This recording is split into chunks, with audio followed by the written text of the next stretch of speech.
Now from our region, as Donovan Blake reports.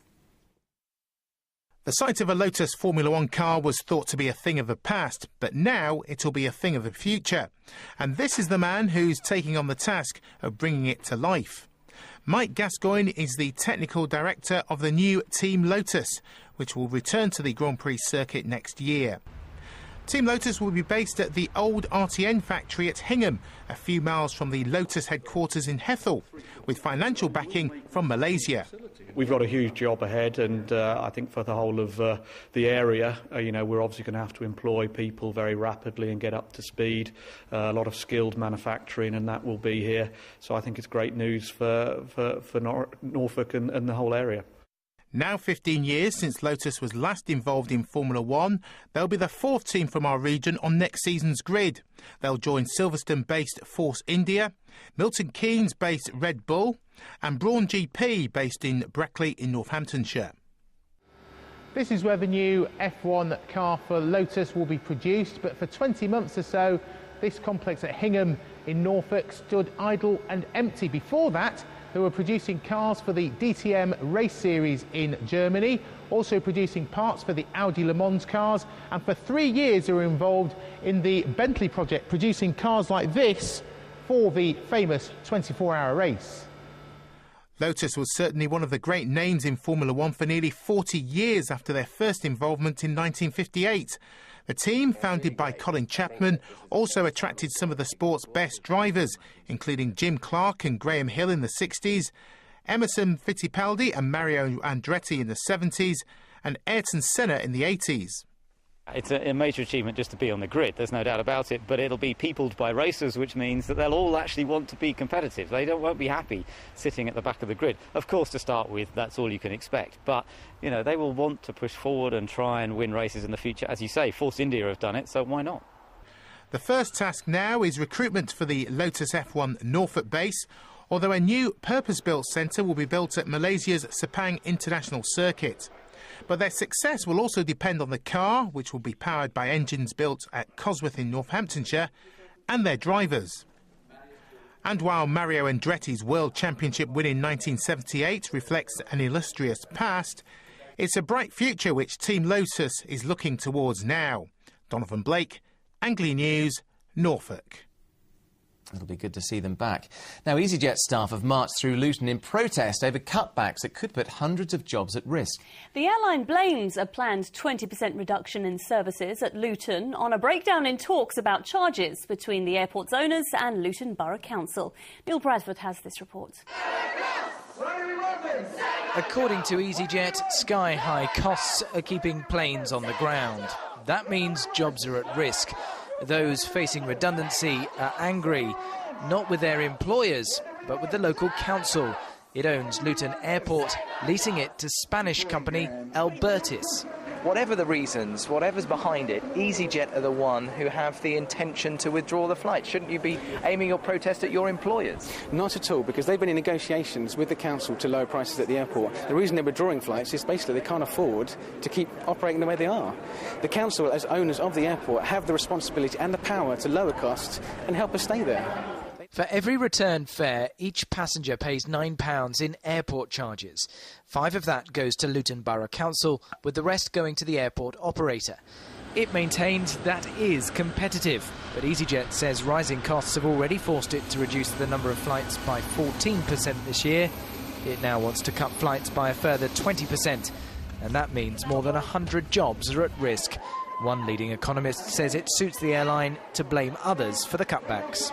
Any business wants to blame someone else for their own mistakes, or perhaps, to be fairer, for having to adjust their schedules. It looks they're a better company if it's someone else's fault rather than their mistakes.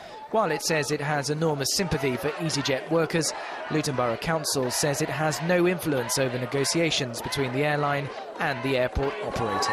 The cabin crew fear that if negotiations with Luton Airport stall and Luton Borough Council don't intervene, Easyjet may withdraw more flights, and it may be much more than 100 jobs at risk. A point made by the release of 565 orange balloons, one for every member of cabin crew based in the town. Neil Bradford, Anglia News, Luton. A Northamptonshire solicitor who campaigns against planned closures of care homes for the elderly and disabled people was today supported at a tribunal by the Home Secretary. Yvonne Hossack from Kettering is defending herself at the solicitor's disciplinary tribunal against allegations of breaching clients' confidentiality and failing to take proper instructions. Alan Johnson was called as a witness. Many of her clients were also in London today to support her. I'm the person that fights for them. And you can't help wondering, they live in buildings that are on valuable parcels of land. They have day centres on valuable parcels of land.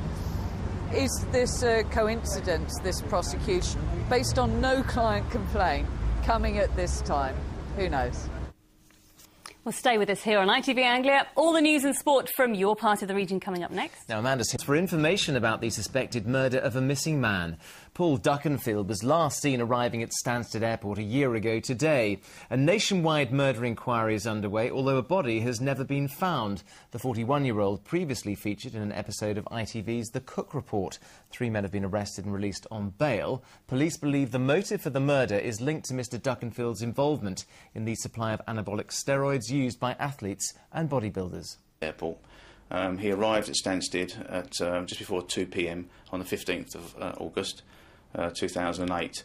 From there we know that his plans were to spend from the 15th to the 19th some parts in Essex and others up in Derbyshire. What we don't fully understand at this time is exactly what his plans were with the Derbyshire link, what plans who he was going to see, and I would appeal for those people to come forward to us so that we can establish exactly what his plans were, who he was likely to see, and establish that timeline in great detail if we can. The Bascule Bridge in Lowestoft will shut overnight from 10 o'clock for essential repair work. It's due to reopen at 6 o'clock tomorrow morning. Diversions will be in place. The bridge will close to traffic again tomorrow night, as well as the night after. The Wimbledon doubles champion Jamie Murray has been in Norfolk to open a new £3.2 million tennis centre. Jamie, whose brother is, of course, fellow tennis ace Andy Murray, unveiled the indoor courts at Eton College yesterday, and he couldn't resist trying them out. Serena Sandhu went along to see the action. It's not Grand Slam tennis. In fact, it's aptly named mini tennis, but it gets the nod of approval from tennis ace Jamie Murray. Although his usual partner and brother world number 2 Andy Murray wasn't at his side, it was still a family affair, with Mother Judy, a one-time international player, providing the opposition. The Murray clan were at Eton College near Norwich to open the multi-million-pound tennis centre. You know, it's a fantastic facility for the people of Norfolk to come and use and to play tennis, whether that's tennis or mini tennis for the kids and stuff. And I hope they use it as much as they can. The 8 indoor courts are of an identical standard to those used by professional players at the US Open, but with the centre open to the public, people of all ages and abilities can take part. There's a huge interest in tennis at the moment, particularly among youngsters, and more of them than ever are aware of tennis. So it's very important that they have somewhere to play that is close enough to home, that is accessible and is also affordable, and you've certainly got that here. Well, Jamie's brother Andy may have missed out on his first Grand Slam at this week's US Open, but with support for facilities like this, perhaps Britain's next tennis star will come from our region. And with shots like this, it seems some of the Murray magic has already rubbed off on these youngsters. Serena Sandhu, Anglia News, Easton in Norfolk.